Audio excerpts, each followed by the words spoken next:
Hello, everybody, and welcome back to the Two Foot Tackle Podcast episode. Fuck, who knows? Who cares? Who cares? Day? Who cares? It's. I'll tell you what day it is. It's the greatest day of my life. I don't know what day it is in terms of how many podcasts I've got left or how many I've done, but it's the greatest day of my life. I know that for much. For free anyway.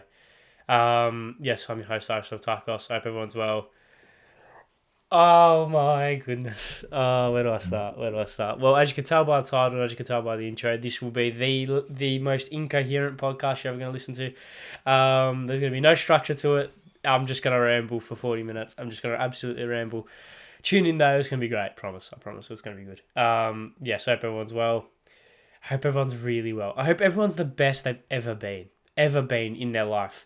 I don't care if you're a husband or a wife of two kids, marriage. I don't care. I hope this day is the greatest day of your life because it is for me. So, yes, but yeah, hope everyone's well.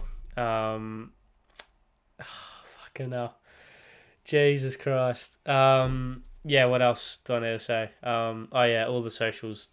I really can't be bothered to plug anything. So, you know where they are. You know where the links are. Everyone knows where the links are in the description on YouTube. All the link tree bios in the Twitter and Instagram bios as well. Link tree links in the Twitter and Instagram bios. Go over there, and there are all the links. Okay. Yeah. Wow. Yeah. Fuck. Where do I start? I here's a little secret. Here's a little secret. Now, before I started this podcast, I'm not talking this. I'm talking not talking this podcast. I mean, back in January when I started this whole thing, right? I made two promises to myself, and I haven't told anyone this, but I made two promises to myself behind closed doors, that two things that I would never do on the podcast, never do.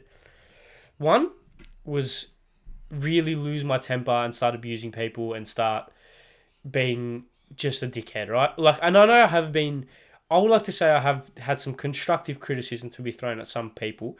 I wouldn't say it's abuse. Some people might say that. I would defend myself and say that it isn't.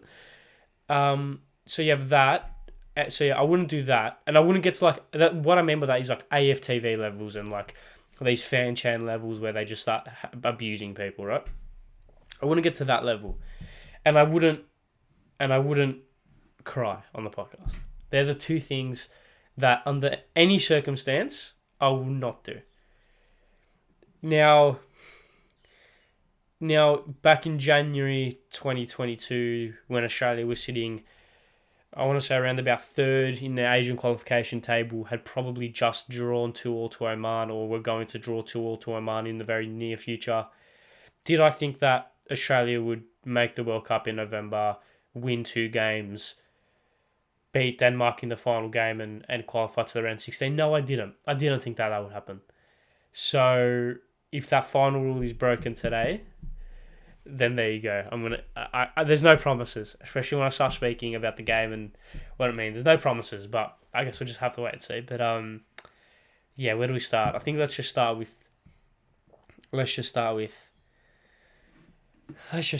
the game, hey, and the equation was simple, really. Win and you're in, draw and pray France get the job done. Lineups were out. Lineups came out. The one change again is that Milos Degenek makes his appearance at right back. I won't be surprised if Thomas Deng plays right back against Argentina, because that's the only change we've made in our 3 games. He's just rotating the right side of fullback. But I don't necessarily understand the reasoning behind it. Maybe it's to defend that side a little bit more. Degenek is by far the worst going forward. Probably defensively the best, so I mean there's a logic behind that. But who really gives a shit? Who cares? Yeah, that was the only change. For Denmark, they went to a 4 at the back. They went to a 4-2-3-1. They had a relatively changed lineup. No Damsgaard, no Dolberg. Two of the main players. No Cornelius, no Jonas Wind, no a couple of other of these players. And then of course your attention goes to the French lineup naturally, and they decided to wheel out a bunch of plebs, which didn't really fill me with a whole lot of confidence. But you can't really, you just had to like put that in the back of your mind and kind of just and just kind of focus on Australia. If the game starts, like I always do, want to speak about Australia. I want to speak about the game first, and then the overall thoughts. The game started. We looked sluggish. We looked slow. We looked off it. We looked second pace. We looked like a amateur side, really. We didn't look good at all. But like, I want to preface all of the negative things I say in this podcast. I want to preface it by saying I don't care. I don't care at the moment. We could have played. We could have had 1% possession, one shot, and conceded 56 shots and 150% possession. And if we had won 1-0, I don't care. I'm just going to speak about the game as itself, but like game as for what it was. But I don't care. So if I say that Australia had played bad, it's not me criticising Graham Arnold. It's just me observing facts, right? We were shit, right? We were shit. But there was this thing in the back of my mind, consciously or subconsciously, almost saying, "It's alright. We're gonna hold on. They're not gonna score. They're not gonna score." They didn't really get a clear shot. They didn't really get a clear chance. Halftime, or maybe the first 20, 30 minutes comes, dominating. We start to get back into the game a little bit more. We start to have a few more chances. Start to really establish ourselves in the game a little bit. Halftime comes. Both games are stuck at 0-0. Both games are stuck at 0-0, and there's just this waiting for the moment to come. And Australia start the second half pretty well. Denmark get their way back into the game. They bring on some changes. They change things up, and then you get the notification on your phone. Wabi Kazri has scored for Tunisia, and your heart sinks. Your heart absolutely sinks, because now the equation is, okay, we don't have to just hold on. We have to score a goal. And we didn't look likely at all. And your heart sinks. Your heart absolutely sinks, because it would have been so cruel. It would have been so, so cruel. But I can't believe I'm talking about this. But literally, it seemed like I looked at my phone. I saw 1-0, and then I looked up. And Matthew Leckie, or Riley McGree, picks up the ball on the left-hand side and plays through Matt Leckie, who had about an acre of space to himself. I don't want to say to himself, but he had an acre of space without any Socceroos players near him. Apologies. And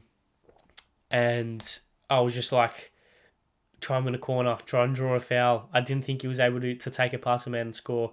I think it was Joachim Myler as well, who played a pretty good game up until that point. Cuts onto his left foot, no option there. Cuts back onto his right, tries to find an option, no option there. Cuts back onto his left, and unleashes. And obviously, the camera angle of the broadcast was practically right behind him, right? So we knew as soon as he let go of the shot, this is going to be close. This is going to be close. And you can see Schmeichel reach across for it, not get there, and you're thinking, this is close. And you could just see it trickle onto the inside of the post and go in. And I have never felt a feeling like that ever in my life. Oh my God. I've never felt a feeling like that in my life, ever in any realm of anything. It was this just unbridled joy, this euphoria, this relief. Oh, why I said I wasn't going to cry, for fuck's sake. I have never felt a feeling like that. I've never felt a feeling like that. And I said I wasn't going to cry. I said I was not going to cry. This is going to be a long podcast, isn't it? Jesus Christ. Okay. Get yourself together. Get your shit together, man. Get your shit together. This just unbridled joy, this just moment of, oh my God, like we're nearly there. We are nearly there. Of course, you look at the time and it says 60 minutes. You're thinking, geez, this is going to be the longest half an hour of my life, or of our lives. And you're constantly checking the Tunisia game score. You're like, fucking France, please just score a goal, France. Just score a fucking goal, man. How hard can it be? You've just subbed on Mbappe and Dembele. Just score a goal. Am I in focus? I don't think I'm in focus.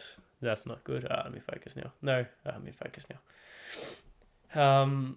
Yeah, so you look at the clock, it says 60 minutes, and then you look at your phone, constantly checking the Tunisia game. You're like, please, France, just score a goal.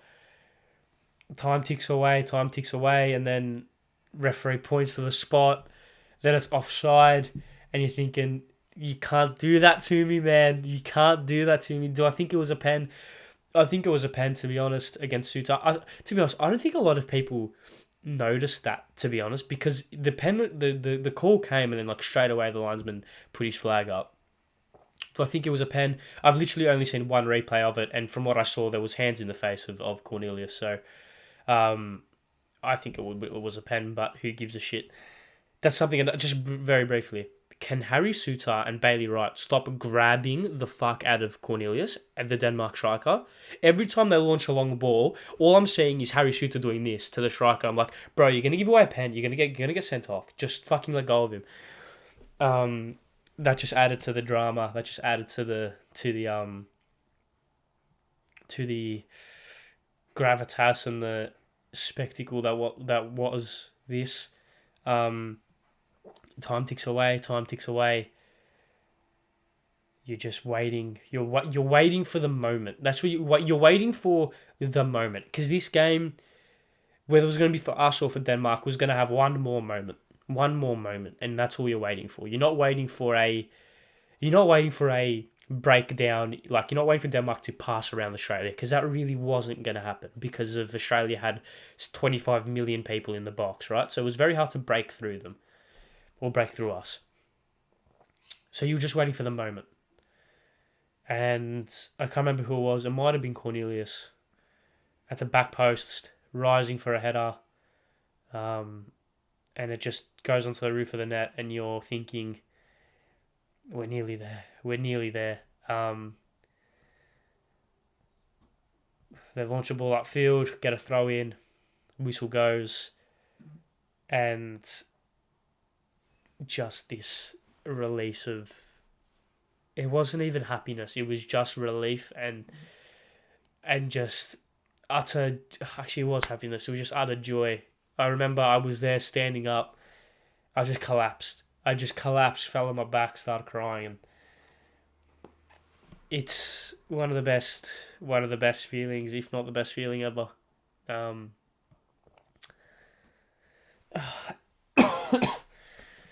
You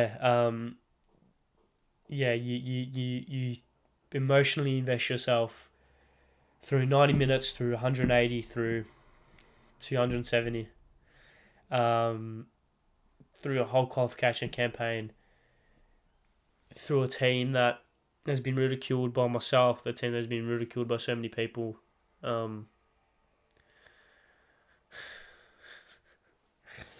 Emotionally invest yourself into it, and you don't let this team, or you let this team, control you emotionally. And it drains you, but it's all worthwhile when that full-time whistle goes and we create history. No other way to put it. You see the scenes after the game. I said I wasn't going to cry. You see the scenes after the game. You see the joy on the players' faces. And you just think how much it means to them, because they've lived through. Don't cry, fucking hell. They're the players that have 25 million people riding every single tackle, every single shot, every single block.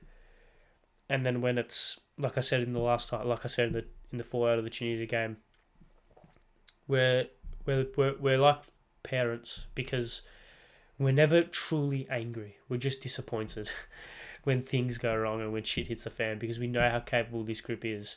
And they rode that momentum, they rode that wave, and they battled with every tackle, every block, every shot, and they carried the expectations of 25 million people on their backs. They carried all these years of hurt.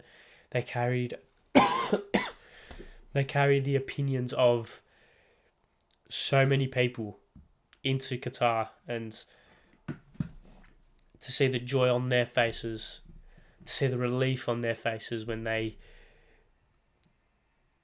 stick the two fingers up at all the doubters, and including myself.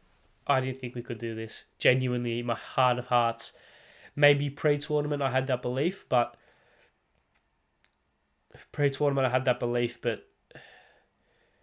if you put a gun to my head, I wouldn't say we'd do it. But you always had that belief, right? You always had the belief, and you always had to at least express that. But to see the joy and the relief on their faces was touching, and then you think about what it means. Fucking hell, man! Oh my god! All right, okay. You think about what it means to so many people. Oh my god! Fuck's sake! You think about what it means to so many people. You think about the people who aren't here. Think about Les Murray. You think about Johnny Warren, and fuck's sake, man. You just think about they would be the proudest men in the world on that night. Fucking hell. You just think about how proud they'd be, and how much they've battled for football in this country, and how much... I'm never going to hear the end of this, by the way. Never going to hear the end of this. And this is all staying in as well. It's raw. It is what it is. You think about how much they battled for this sport. They battled for this game, and how many times they could have been or had the opportunity to be laughed at by so many people because of the disappointment in tournaments, because of the way that football has been depicted in this country. But they would have been the two proudest men in the world and the two happiest men in the world in that game, and it kind of validates everything that they were battling for. Validates everything that they've believed in. I need to stop crying. It validates every single positive thought and every single moment of energy, and every single ounce of energy that they put into fighting for this sport. Oh, I can't wait to not hear the end of this for the rest of my life. You think about them, and then you think about the scenes at various different places. Of course, everyone goes to Fed Square in Melbourne, and who says this country isn't a footballing country, man? I probably need to stop and get myself together. I said this is what I said. I said I wasn't going to cry, and then I've just fucking... I can't control it, man. Yeah, you look at the scenes at Fed Square, and you look at the scenes at other places around the world, and you look on your timeline, you see your Instagram stories, your Snapchat stories, your Twitter, Facebook, fucking LinkedIn, MySpace, fucking who knows, and who cares? And you just see this kind of release of all this pent up energy that so many people have had for this game. But I spoke about it last time. This country hasn't given everyone because to me, truly, if the AFL and football on this country were level in terms of funding, promotion, advertisements, everything, football blows AFL out of the water. But football in this country hasn't given the opportunity or the excuse for so many people to get invested. And last night was that excuse. Last night was that we're here, we've arrived. Like, it was that excuse. It was that, okay, if you're not gonna get on board with football right now, then when the fuck are you? Because while it's not going to be like this every week, and while it potentially shouldn't be like this every week, and I'm glad it isn't, when it comes around every 4 years, you get that pent up excitement throughout those 4 years, and it's something else, man, something else. And um, yeah, you just you think about all the people that have, you think about all the doubters, all the people that stuck their noses up at football in this country, and it's like I said before about Les Murray and Johnny Warren. It's you carry that, you like we this generation of football. Like personally, I was too young to really remember Johnny Warren in any regard. Um, I think I can't remember when he passed away, but I think I may not have been born when he passed away, unfortunately. But Les Murray as well. Obviously, I have had a little bit more experience, if you would call it that, with Les Murray. But the impact that those two people in particular have had on football in this country has only come to my knowledge in recent times, in the build up to this tournament. Doing research, watching videos, and I found that we had to carry that legacy, and we had to carry, as the new generation of people who love this game, we need to carry the emotion and carry the energy and carry the belief that those two men had for football in this country, and we have to just carry it and keep going with it and multiply it and just keep pushing with it. And I think last night showed that you can say football isn't a top sport in this country all you want, but what other sport makes people behave like that? What other sport makes so many people so invested and so emotional? And I mean, so emotional, fucking hell. Um, what other sport does that to people? Don't let anyone tell you that football isn't. God, I can't speak. Don't let anyone tell you that Australia isn't a footballing nation. Don't let anyone tell you that Australia isn't a footballing nation, because we saw over 130 minutes last night that it was, and that it is, and that it will continue to be. Just speechless, mate. Absolutely speechless. It's a day in footballing folklore that will, like, it cemented football history. And where does this rank in terms of best sporting moments in this country? It's got to be at least top 10, potentially top 5 football moments in this country.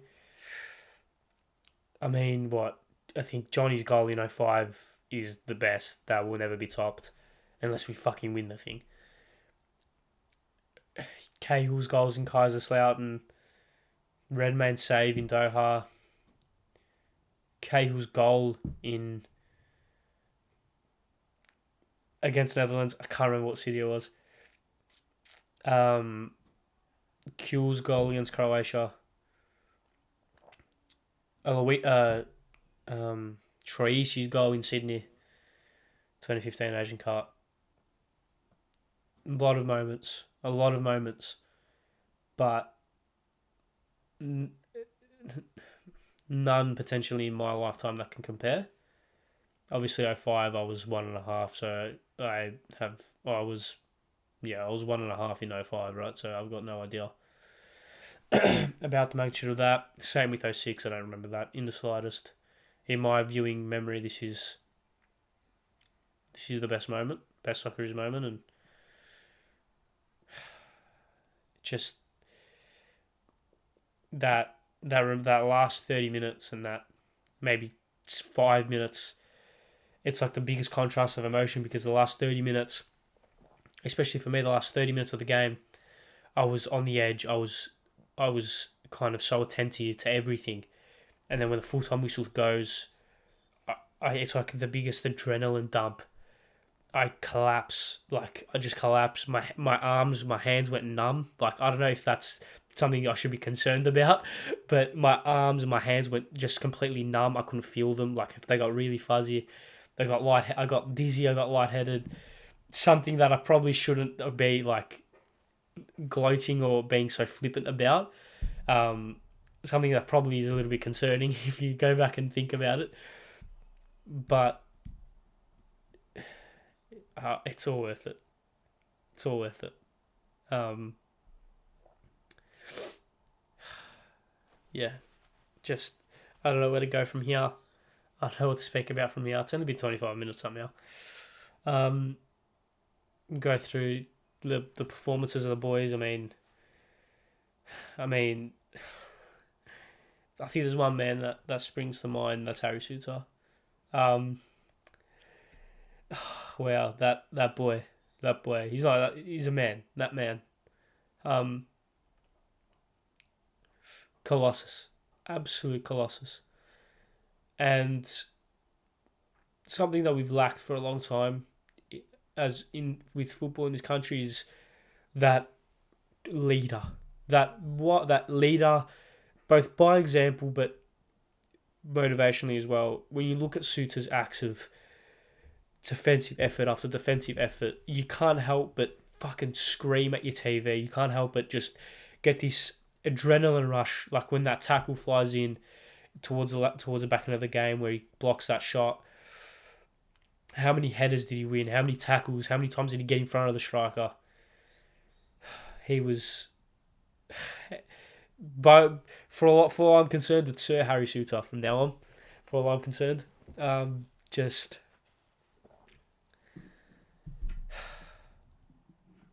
he was unbelievable. Everyone was unbelievable. Duke again was great. Goodwin was great. Bacchus, when he came on, was unbelievable. Keanu Bacchus, man, what a performance! What a performance! He was probably I was going to say our second best player, but he was unbelievable when he came on. Did I say Lecky? Well, he was fucking unreal as well. He couldn't run, but he kept going. J-Mac, when he came on, gave that energy, gave that spark. Moy was good. I thought it was a little bit of a down performance, but he was good. He was fine. Irvine was fine. McGree was good as well, especially in that first half, being that second striker. Aziz was like fucking nervous. Well, Aziz made me shit myself about 5 times. Bloke got booked within the first 30 seconds and then decides to waste time every single throw-in for the next 90 minutes. I thought he was going to get sent off, but he got it done. Deganek on that right-hand side was superb. Suter was unreal. Suter was unreal, like I said, and Kai Rouse was unreal as well. Matt Ryan was good. Despite a couple of nervy moments, Matt Ryan was good. Who else came on? Bailey Wright was good. And I think that's it. Wright, Bacchus, McLaren. Is that it? Wright, Bacchus, McLaren. I don't think we bring anyone else on. Oh, Hrustic as well. Hrustic came on a little bit later on, didn't really get involved, but I think this has to kind of transition. This transitions nicely into my formal, sincere, and deepest apologies to Graham Arnold. What can you even say? The funny thing is, I watched an interview pre-tournament. I'm just going to find what the title is of it, because I don't want to like just kind of send anyone to any like random interview. Hopefully I should find it. I watched this interview, this kind of podcast with Graham Arnold, and if I can find it, if it's just not coming up on YouTube, it was with this guy, and to be honest, I've never heard of the guy before, so apologies there. But if I just type Graham Arnold podcast, it should come up. Yeah, okay. So Mark, what's the actual thing called? Straight Talk with Graham Arnold. Mark Boris. Mark Boris. Anyway, it's only got 3,500 views on YouTube, right? I don't know how much it's got on Spotify if it's there, but go and watch that. Straight Talk Graham Arnold, Mark Boris, I think. If you type up Graham Arnold podcast, will come up. I watched that pre-tournament, and I watched it, and I didn't really say anything about it. I didn't mention it on here, I didn't mention it on Twitter, I didn't say anything about it. But I watched it, and I was like, I started to get a feeling about him. I started to get, that sounds weird, I started to get this feeling and this high about him. Like, okay, maybe he does know what he's doing. And I implore you all to go watch that. If you're listening, I implore you all to go watch that after this, of course. But please listen to it. It's really good. Like, it's really good. Graham Arnold speaks well, and as someone who, I mean, if you're even a part-time listener of this podcast, you know my opinions on Graham Arnold. However, they were my former opinions. My opinions now are, I mean, is he the greatest Socceroos manager ever? He's led us to our best performance at a World Cup with arguably, I wouldn't say our worst team, but it's definitely not the team that was there in 2006. He, granted, doesn't have any silverware to his name, but there's, like, he was, it's my formal apology. I'm sorry. I'm really sorry. You've made 25 million people believe. You've made 25 million people fall in love with this game. And you've made 25 million people at 4 a.m. on a Thursday morning experience an emotion which I don't think anyone's ever going to experience in their life. I spoke about this when I did the podcast after the Peru game. The Aussie DNA. Now, whatever the fuck that means, whatever the Aussie DNA means, because no one really knows. No one knows what it means. But whatever it does, can I have some? Can I have some? Where can I buy it? Is it on discount? Can I get 2 for 1? Is it online shopping, international delivery? Like, where can I get it? And can we get some more in for the boys in Qatar, please? Get some fresh batches of it in. Because a lot of people on Twitter, rightly so, and I completely agree with this criticism of him. And I completely, in fact, probably agree with the point is, yeah, the Aussie DNA is great, but what are you going to do tactically? Like, it's all good saying, yeah, we're going to fight from underneath, backs against the wall, drag yourselves up by the collar, etc., etc. But tactically, what are you going to do, right? That's something which a lot of people were like, he speaks a lot about the Aussie DNA, doesn't really speak a lot about the tactics. But I guess you have to tip your hat to him and back him in. Because pre-game, I raised concerns about the lineup because of the fact that it's pretty much the same lineup for 3 games in a row, and we saw what that did in 2018. In 2018, we played the same lineup for 3 games in a row pretty much, and we were shot against Peru, completely shot. But, I mean, and to be honest, we were shot again tonight. We didn't start the game well at all. We looked lethargic, but we won. I hope this isn't papering over the cracks. I hope they're smart enough to realise some rotation potentially is necessary for the game against Argentina, which is insane to think about. But you can't criticise him at the moment. You can't do anything other than praise him, because who do you think you are criticising arguably one of Australia's greatest ever football coaches? Who would have thought that before this tournament started? I had some choice words to say with a lot of people on TikTok. Not swearing, just reminding them of.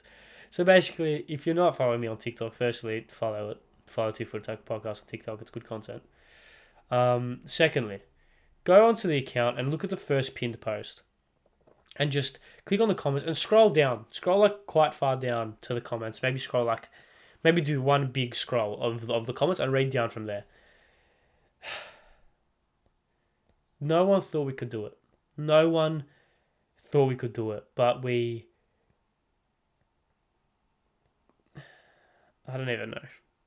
As you could probably tell by if you are an avid if you are a viewer of the TikToks, and this is probably peek behind the curtain, I know what TikToks I'm gonna put. Like I know what clips I'm gonna put up for TikToks later on. In terms of I know what topic it is, and I ensure that within that topic I speak very coherently for 1 minute in a quite high tempo that can be cut up into a very good or into a semi good TikTok. Right? I do premeditate that, but I can't premeditate anything. Everything has, like I said, there's been no script, there's been no run sheet, there's been no talking points I've made sure to reel off. There's been nothing I wanted to say in terms of like I want to make sure I say this line.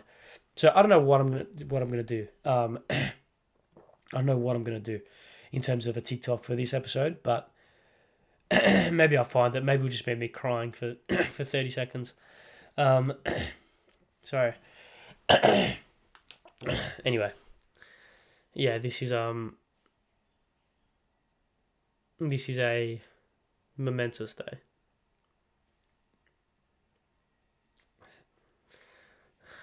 This is a day which will live in folklore and in memory, and it's one of the greatest days of sport in this country, let alone football, sport.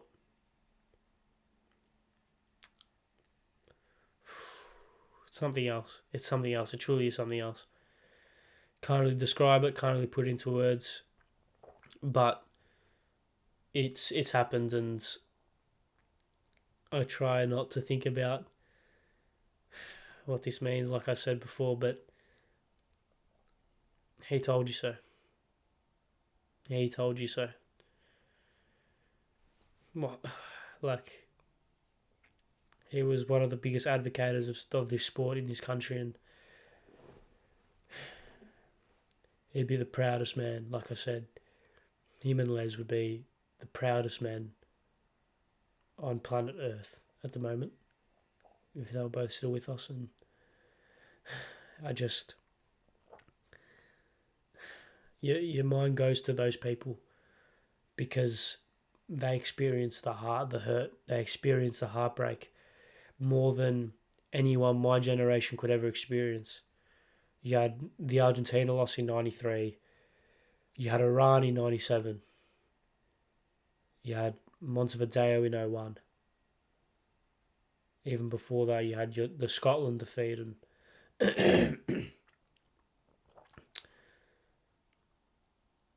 I mean, like I said, people my generation, even a little bit older, won't have experienced anything close to those heartbreaks that the Iran, Argentina, and Uruguay. Those heartbreaks that people of that generation experienced, and people of that generation who cared so much about the game, they experienced. So you can only look back and live in and almost live vicariously through them in a sense, but you have to I don't even know how to describe this, but you have to acknowledge it and you have to live it, because if they were here right now, the joy and the pride that would be head to toe, inside and out, top to bottom, you have to live that. You have to carry that with you.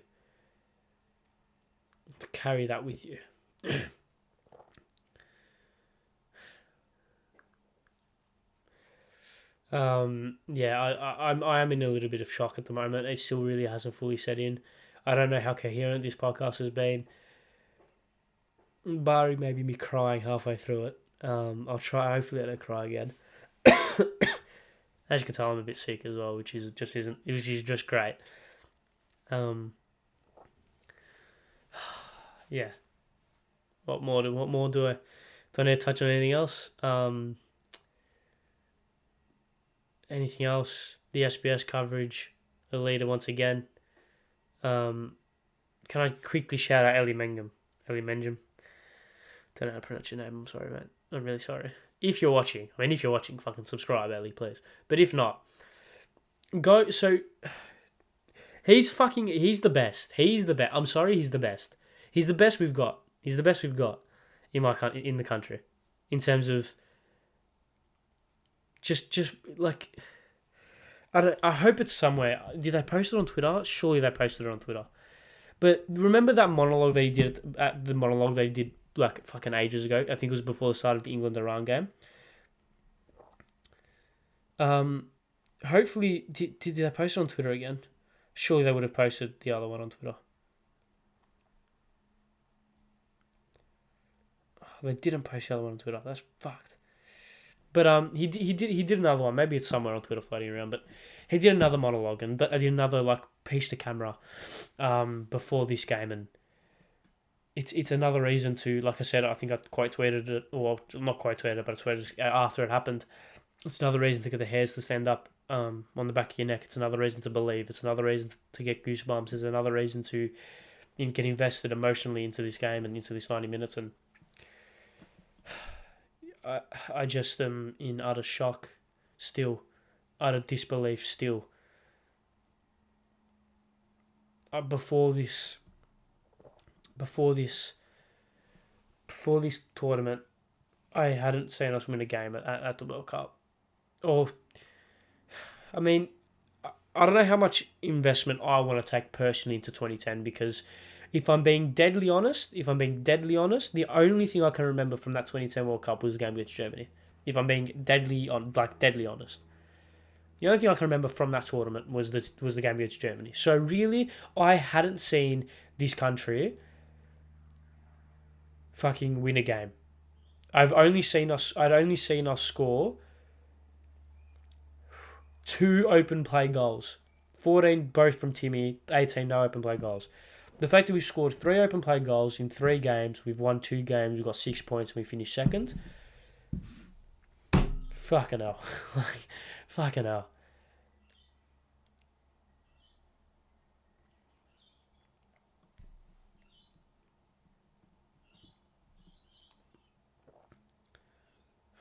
I don't know what I'm gonna do now. I mean, it's on to Argentina, I guess. Am I done? I don't want to start previewing the future before I finish what I wanted to speak about. Like if I went on to finalize everything. I think I'm done. Um, I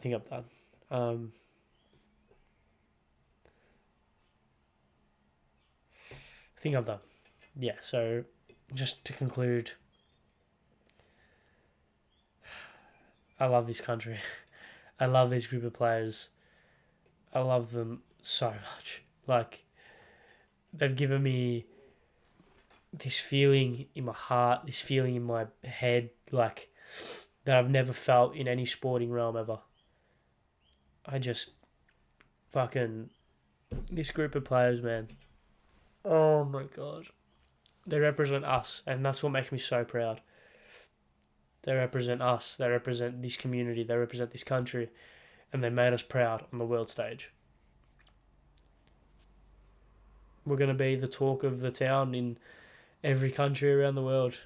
From Tunisia to Argentina to Japan to America to Canada to Morocco to France to Spain to South Korea to Vietnam to Ghana to Nigeria. We're going to be the talk of the town. Not for bad reasons, for good reasons.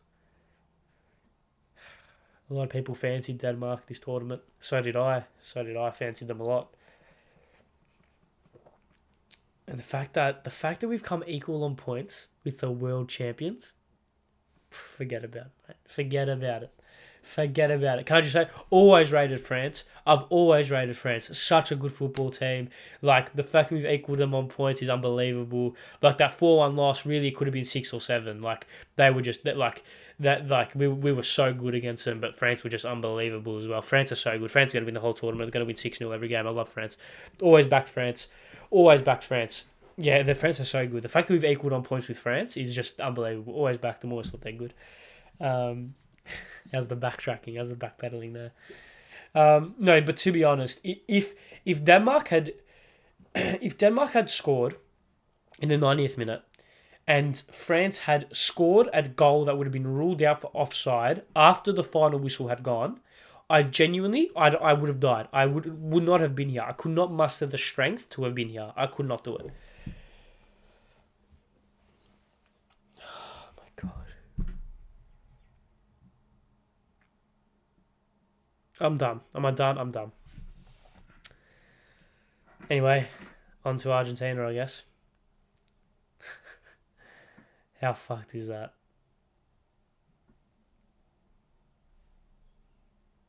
How fucked is that?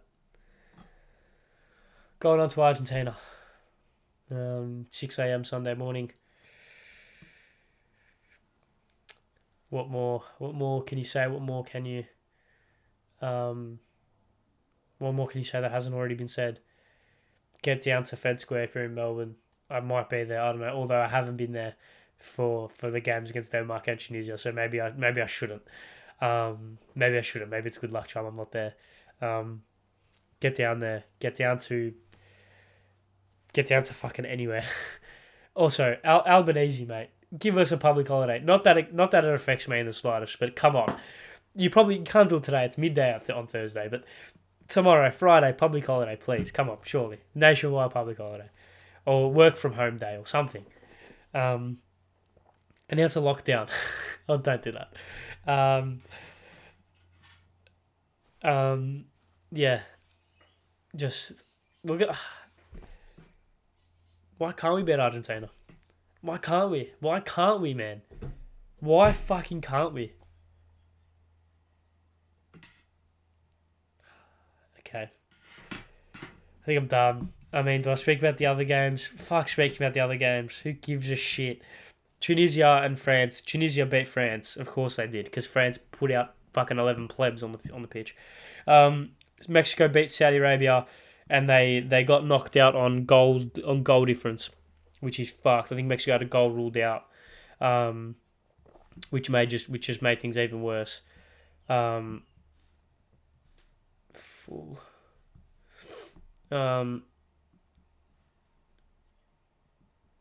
So it would have gone to head to head. It would have gone to head if Mexico had scored one more goal against Saudi Arabia, or their goal against Saudi Arabia didn't get ruled out. It would have gone to head, and Mexico drew to Poland 0-0, which means it would have gone to fair play. I think it would have gone to fair play. And how many what's the card situation like? They got 7 yellows.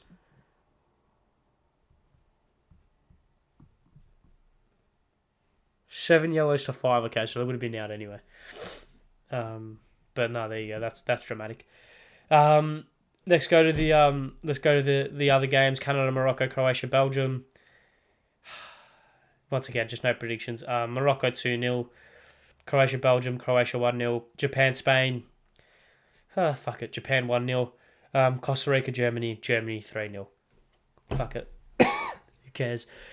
Who gives a shit? Who cares? Who actually cares? Australia are through to the round of 16 for the first time in fucking 12 years. No, 14 years. 18 years. No, I can't do maths. Fucking hell. 16 years. There you go. That's why I didn't do maths in VCE, kids. Anyway, I think I'm done. I only cried once throughout this. So, in my opinion, that's a tick. Because I thought I'd be crying right now. I thought I had to stop the podcast because I would start crying. But we're there. We're done. 50 minutes, give or take. This will not be out at 2 o'clock. I don't have time. YouTube doesn't like me for whatever reason. I'll tell you what I realised. Uploading at midday on a Thursday, or uploading midday Australian time just in general, isn't good for the YouTube upload speed. So if this is out before 4 o'clock, massive tick on my end. But it is what it is. Thank you all very much for watching. We're back. We're done. Can't believe this. Australia through the round 16. We're back tomorrow with, once again, a slightly less energetic, slightly less enthusiastic podcast, but it is what it is. Thank you all very much for watching. I'm glad you all stuck around. If this is your first podcast, make sure to subscribe. Not everything will be as happy as this, but I'm sure you'll be more tactical tomorrow, more analytical tomorrow. But yes, thank you all very much for watching. We're through to the round 16. I love this country so much. See you guys. Goodbye.